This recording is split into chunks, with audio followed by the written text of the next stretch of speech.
Hey guys, welcome back. It's Arjun Mittal here, founder and CEO tax advisory. So आ चुका है 1 अप्रैल 2024 और आ चुके हैं टैक्स के अंदर बहुत सारे बदलाव। ये वाला जो टैक्स का सेशन है 24-25 असेसमेंट ईयर और फाइनेंशियल ईयर 23-24, इसके अंदर गवर्नमेंट ने बहुत सारे चेंजेस लेके आए हैं। मेजर चेंजेस आप सभी लोगों को मालूम है कि 7 लाख रुपए तक की हमारी जितनी भी इनकम है वो टैक्स फ्री हो चुकी है, उसके ऊपर हमें कोई भी टैक्स नहीं देना। इसके साथ ही हमारे ऊपर पास 2 टैक्स रिजाइम आती हैं, old tax regime and new tax regime, right. So हम इन सब बदलावों की यहाँ पे चर्चा करेंगे और जानेंगे कि कौन कौन से बदलाव, मेजर चेंजेस आए हैं इस साल के लिए और उन मेजर चेंजेस का हमारे फाइनेंशियल्स पे क्या इम्पैक्ट पड़ेगा, राइट। सो अगर आप नए हो तो चैनल को अभी के अभी सब्सक्राइब कर दीजिए और वीडियो को लाइक जरूर कर दीजिएगा। शुरू करते हैं। सो जो इनकम टैक्स के जितने भी रूल्स हैं जो 1 अप्रैल 2024 से यहाँ पे एप्लीकेबल हैं, राइट। सो अगर उन रूल्स की मैं यहाँ पे बात करूं, सो यहाँ पे हम जो डिस्कस करेंगे, यहाँ पे करेंगे changes in income tax from 1 April 2024। Financial year 24-25 में क्या क्या सेक्शंस की एप्लीकेबिलिटी और टैक्स स्लैब्स हमारी यहाँ पे कौन कौन सी वर्क कर रही है। सो यहाँ पे जो टैक्स स्लैब हमारी वर्क कर रही है ओल्ड टैक्स रिजाइम में वही टैक्स स्लैब वर्क कर रही है like it was working in 2023, जिसमें कि हमारी 2.5 लाख रुपए तक की इनकम टैक्स फ्री थी, नील थी, उस पे टैक्स स्लैब नील रखता था। 2.5 लाख से 3 लाख पे हमारी 5% की रिजाइम है, 3 लाख से 5 लाख पर अगेन 5%, 5 लाख से अबव 10 लाख तक 20 एंड देन 10 लाख से अबव 30। इसमें हमें 87A की रिबेट भी मिल जाती है, इसको हम रिबेट नाम देते हैं और ये हमें रिबेट मिल जाती है 87 के अंदर अप टू 12,500 रुपीज तक की। इसके अलावा रेजिडेंट सीनियर सिटीजन के लिए 5 लाख रुपए तक की इनकम पे यहाँ पे 5% की स्लैब है, 3 लाख रुपए तक की इनकम नील हो जाती है 20% और 30%, राइट। अगर हम न्यू टैक्स रिजाइम की बात करें तो न्यू टैक्स रिजाइम में बहुत सारी डिडक्शंस गवर्नमेंट ने विड्रॉ कर ली हैं, लेकिन बहुत सारी टैक्स के स्लैब्स के बेनिफिट हमको प्रोवाइड किए जा चुके हैं, जिसमें हमारी टैक्स की जितने भी स्लैब्स हैं वो रिड्यूस्ड बेसिस पे हमें हमारे ऊपर एप्लीकेबल हुई हैं। अगर हम स्लैब की बात करें तो अप टू 3 लाख तक हमारा नील टैक्स है, 3 लाख से 6 लाख पे हमारा 5% है, 6 लाख से 9 लाख पर 10%, 9 लाख से 12% पर 15%, 12 लाख से 15 लाख तक 20 और देन 30% मिलती है। लेकिन इसके अंदर हमें 87 के अंदर रिबेट मिल जाती है, 87 के अंदर रिबेट मिलके हमारी 7 लाख रुपए तक की इनकम हमारी एग्जेम्प्ट हो जाती है यहाँ पे, राइट। और यहाँ पे हमारी 5 लाख रुपए तक की इनकम एग्जेम्प्ट हो जाती है। तो ये थे टैक्स स्लैब और एग्जेम्पशंस जो मिनिमम लिमिट है। इसके अंदर मैं आपको एक बार बता दूं, ओल्ड टैक्स रिजाइम में अगर इनकम 5 लाख क्रॉस करती है तो टैक्स 2.5 लाख रुपए से ही लगता है, और न्यू टैक्स रिजाइम में 7 लाख से क्रॉस करती है तो टैक्स हमारा 3 लाख वाली स्लैब तक नील होता है, फिर 3 लाख से ऊपर पे हमारा टैक्स कैलकुलेट होता है। अब न्यू टैक्स रिजाइम का option like in earlier years क्या होता था कि बाय डिफॉल्ट हम न्यू टैक्स रिजाइम में होते थे, और अगर हमें ओल्ड टैक्स रिजाइम के लिए ऑप्ट करना पड़ता था तो हमें अलग से ऑप्शन सेलेक्ट करना पड़ता था। इस साल गवर्नमेंट ने एक मेजर चेंजेस करके एक फॉर्म इंट्रोड्यूस करा, फॉर्म 10IEA। अगर आपको ओल्ड टैक्स रिजाइम ऑप्ट करना है तो वो फॉर्म आपको फाइल करना पड़ेगा और उस फॉर्म के जरिए आपको बताना पड़ेगा कि मुझे ओल्ड टैक्स रिजाइम ऑप्ट करना है, राइट। तो इसका भी आप नहीं तो by default new tax regime में ही फॉल करोगे आप। अगर ओल्ड टैक्स रिजाइम चूज करना है तो 10IE की फाइलिंग यहाँ पे गवर्नमेंट ने मैंडेटरी कर दी है, राइट। यहाँ पे न्यू टैक्स रिजाइम में बहुत सारी डिडक्शंस इन्होंने ऐड करी हैं। इन स्टैंडर्ड डिडक्शन इन्होंने प्रोवाइड करी है सैलरी और पेंशन के लिए 50,000 रुपीज तक की। तीसरे नंबर की जो हमारी बदलाव है वो यही है, फैमिली पेंशन 1/3 ऑफ पेंशन और 15,000 rupees whichever is lower. एक बदलाव ये है, deduction of the amount paid और deposit in Agniveer corpus fund under section 80 CCH subsection 2।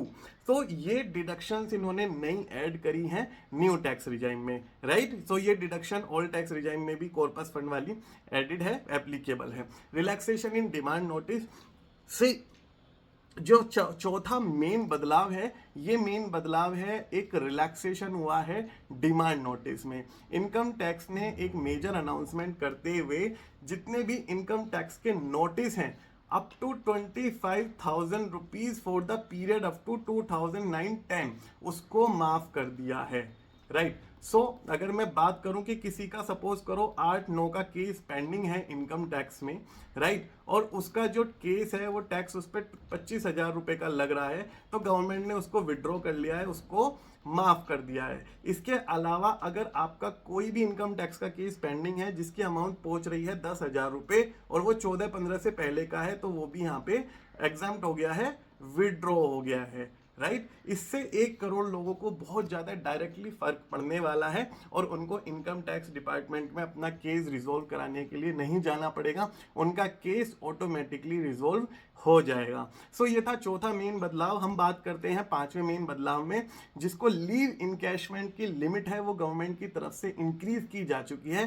Under the new tax regime you will obtain an exemption on leave encashment in the budget 23। Exemption limit पहले थी 3 लाख रुपए, 3 लाख से बढ़ाकर उसको 8 times बढ़ाकर 25 लाख रुपए कर दिया गया है फॉर नॉन गवर्नमेंट एम्प्लॉय। अगर आप नॉन गवर्नमेंट एम्प्लॉय है, आप प्राइवेट लिमिटेड कंपनी में काम करते हैं या किसी ऐसे ऑर्गेनाइजेशन में काम करते हैं जो नॉन गवर्नमेंटल है और रिटायरमेंट के टाइम पे आपको लीव इनकैशमेंट मिलता है अप टू 25 लाख रुपीज, ये टैक्स से फ्री कर दिया जा चुका है। तो ये था पांचवा major changes. Sixth major changes हमारा आता है 44AD और 44ADA में। हाँ जी, इसके लिए हम पहले ही सेपरेटली काफी डिटेल में बात कर चुके हैं। 44AD में बेसिकली क्या होता था, अप टू 2 CR तक की जिनकी रिसीविंग होती थी, रिसिप्ट होती थी, उनको 44AD ऑप्ट करने का यहाँ पे ऑप्शन अवेलेबल होता था, बट वो लिमिट 2 CR से बढ़ाकर गवर्नमेंट ने 3 CR हमारी यहाँ पे कर दी है। 44AD जो कि हमारे प्रोफेशनल्स होते हैं, जैसे कि IT एक्सपर्ट्स होते हैं, लीगल एक्सपर्ट्स होते हैं, डॉक्टर्स होते हैं, फ्रीलांसर्स होते हैं, इंजीनियर्स होते हैं, उनको 44ADA ऑप्ट करना पड़ता है। 44AD बेसिकली बिजनेस पर्पज से होता है और 44ADA basically professional point of view से होता है। तो professional point of view 44ADA में 50 लाख की लिमिट को बढ़ाकर 75 लाख कर दी गई है। तो इसका मतलब ये है, अगर आपकी रिसीविंग 50 लाख से क्रॉस करके 75 लाख रुपए तक भी जा रही है और अगर आप एक प्रोफेशनल हो तो आप 44ADA इस साल से ऑप्ट कर सकते हैं। और अगर आपकी रिसीविंग 2 CR से बढ़कर 3 CR जा रही है और आप 44AD में फाइल करते हो तो आप 44AD ऑप्ट कर सकते हैं। तो ये काफी अच्छा बदलाव है, गवर्नमेंट की तरफ से काफी अच्छा रिलैक्सेशन है। Coming back to the topic, हम कौन से 7वां चेंजेस हमारा मेजर बदलाव आया है इस साल मेजर बदलाव आया है लाइफ इंश्योरेंस पॉलिसीज में। सो गवर्नमेंट ने नोटिस करा कि कई सारी इंश्योरेंस कंपनीज ऐसे फंड्स सेल करती हैं, ऐसी इंश्योरेंस पॉलिसी सेल करती हैं जिनका पे आउट हमारा टैक्सेबल नहीं होता और वो नॉन टैक्स में जाता है। तो यहाँ पे गवर्नमेंट ने कई सारे टैक्स पेयर्स ने मिसयूज करा था इस चीज को, तो इस चीज को मिटिगेट करने के लिए गवर्नमेंट ने यहाँ पे एक नई अनाउंसमेंट लाई है। Amount obtain from life insurance policies will be taxable if the yearly premium remunerated sum over 5 lakh rupees in अ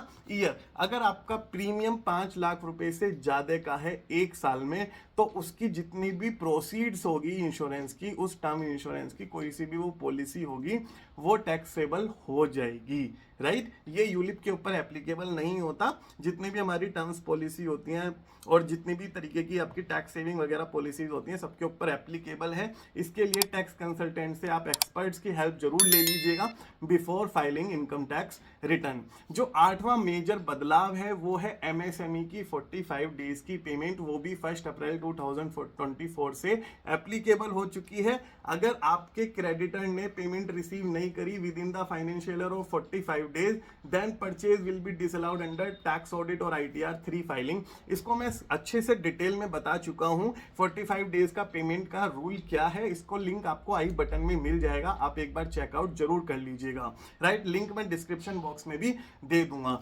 9वां जो बदलाव आया है हमारा फाइनेंस एक्ट में, 9वां जो सबसे बड़ा बदलाव है वो है highest surcharge rate under the new tax regime has been brought down from 37% to 25%, potentially easing the overall tax burden for some tax payer, right. So जिनकी इनकम हाई होती है तो उनके ऊपर गवर्नमेंट सरचार्ज भी लगाती है, तो वो सरचार्ज उन्होंने 37% से रिड्यूस करके 25% कर दिया है।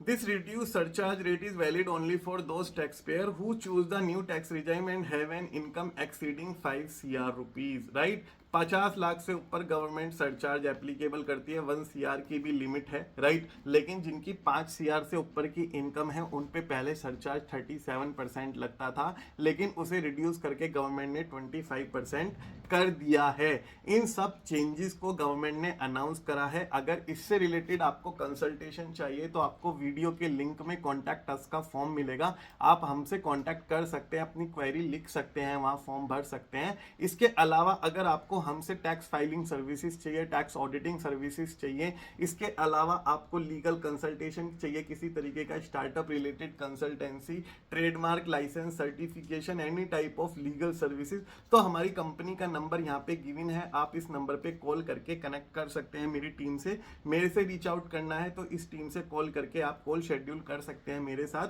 मेरे को पर्सनली रीच आउट करना है तो आप मेरे को मेल पे रीच आउट कर सकते हैं, और हमारी वेबसाइट का एड्रेस www.taxadvisory.in है। आई होप ये सारे बदलाव आप एक बार अवेयर हो गए होंगे इन सब बदलावों से। अगर आपको ये वीडियो अच्छी लगी है तो वीडियो में अपना कमेंट करना मत भूलिएगा। Thank you so much guys, बने रहने के लिए थैंक यू सो मच।